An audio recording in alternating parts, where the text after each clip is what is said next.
दोस्तों आज हम बात करने वाले हैं सेल्फ स्टडी के बारे में। सेल्फ स्टडी का मतलब खुद से पढ़ाई करना।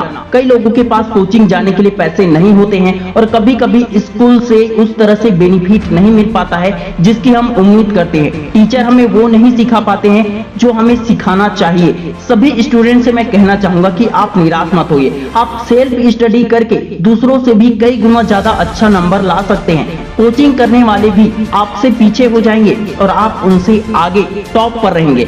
सेल्फ स्टडी करके दूसरों को अपने रिजल्ट से चौंकाया जा सकता है। जब मैं 9th क्लास में था तो मेरे अधिकतर सभी दोस्त लगभग कोचिंग जाते थे, लेकिन मेरे पास पैसे नहीं थे, मैं नहीं जाता था। मैं सेल्फ स्टडी करता था। जितने दोस्त कोचिंग जाते थे उसमें से अधिकतर के 60% के आसपास मार्क्स आए। सिर्फ एक दोस्त था जिसके 83% मार्क्स आए और मेरा 81% मार्क्स आया था, जबकि मैंने कोचिंग नहीं की। मैंने 12th और कॉलेज में भी सेल्फ स्टडी ज्यादा की है और कई चीजें खुद से सीखी है, खुद से सेल्फ स्टडी की है। दोस्तों काबिलियत तो स्टूडेंट के अंदर ही होता है। अगर वो चाहे तो खुद से पढ़कर टॉपर बन सकता है, खुद से कई चीजें सीख सकता है, और ना चाहे तो उसे कितने ही बड़े बड़े कोचिंग सेंटर या दुनिया के टॉप स्कूल कॉलेज में क्यों ना भेज दिया जाए, डब्बा का डब्बा ही रहेगा वो। इसलिए आज हम आपको सेल्फ स्टडी करके ज्यादा मार्क्स लाने के तरीके बताएंगे। Number 1, use your extra time. अगर आप कोचिंग नहीं जाते हैं तो आपके पास कोचिंग जाने वालों से ज्यादा एक्स्ट्रा टाइम है, क्योंकि उनका आने जाने में, दोस्तों के साथ गपशप करने में और क्लास स्टार्ट होने तक इंतजार करने में बहुत समय चला जाता है। समझ लो कि आपके पास उनसे 3 घंटा ज्यादा एक्स्ट्रा टाइम है आपके पास। इसका इस्तेमाल कीजिए। हर रोज उस 3 घंटे में आप 2 से 3 चैप्टर खत्म कर सकते हैं। इतना भी अगर आप नहीं कर पाओगे तो कम से कम 10 क्वेश्चन तो अच्छे से याद होगा आपको इन 3 घंटों में।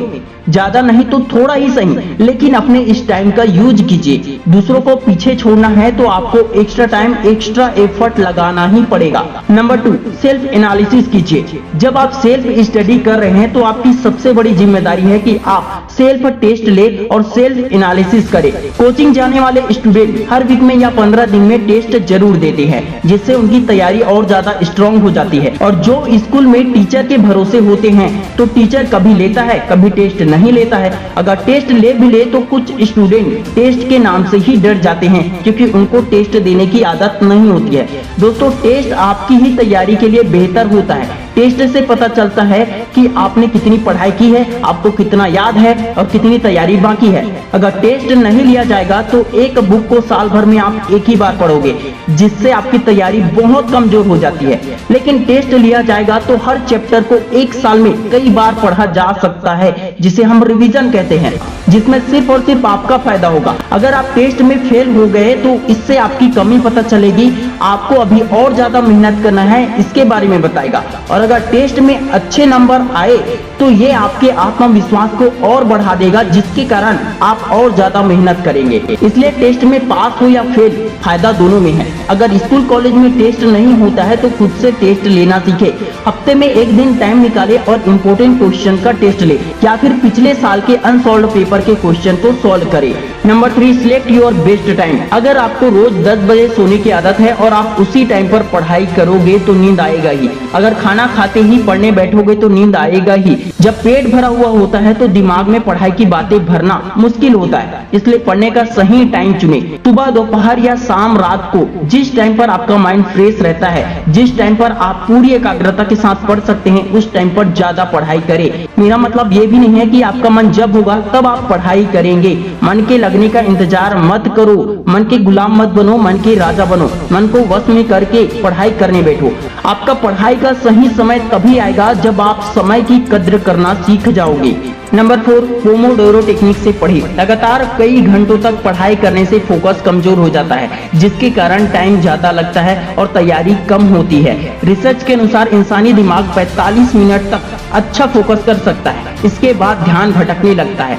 इसलिए हर 45 मिनट की पढ़ाई के बाद 5 मिनट का ब्रेक लेना चाहिए, ताकि 5 मिनट में दिमाग फ्रेश हो सके। लगातार पढ़ने से बोर भी हो जाता है हमारा दिमाग, इसलिए 5 मिनट बोरियत को दूर करके आइए और फिर से से पढ़िए। नंबर 5, इंटरेस्ट और बोर की चीजें साथ में रखें।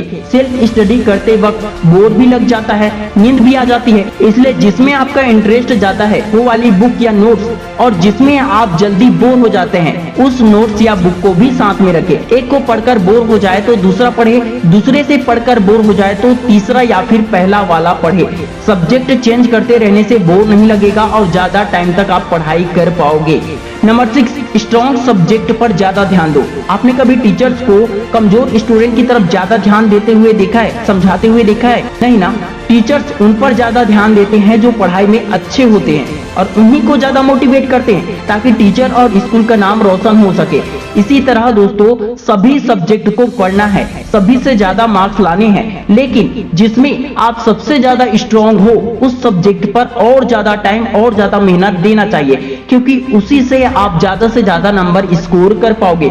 और जिसमें आप कमजोर हैं उसमें थोड़े से कम मार्क्स आ भी जाएंगे तो भी आपका स्ट्रॉन्ग सब्जेक्ट का नंबर मेंटेन कर लेगा। नंबर 7, टीचर या किसी फैमिली मेंबर्स की हेल्प ले। कोई डाउट है या आपको कुछ समझ में नहीं आ रहा है तो उसे अपने टीचर से जरूर पूछे या फिर उनसे हेल्प जरूर ले जो आपको समझा सके, आपकी हेल्प कर सके, चाहे वो आपका फ्रेंड हो या फैमिली हो। इससे आपकी तैयारी और ज्यादा मजबूत हो जाएगी। नंबर 1, इन 7 तरीकों को ईमानदारी से फॉलो करें, तभी आपके मार्क्स ज्यादा से ज्यादा आएंगे और आप दूसरों को पीछे छोड़ पाएंगे। अगर ये वीडियो हेल्पफुल लगा हो तो इस वीडियो को लाइक करके दूसरों के साथ शेयर जरूर करना। Wish you all the best दोस्तों। इस वीडियो को लाइक, शेयर, कमेंट, सब्सक्राइब जरूर करना। जय हिंद।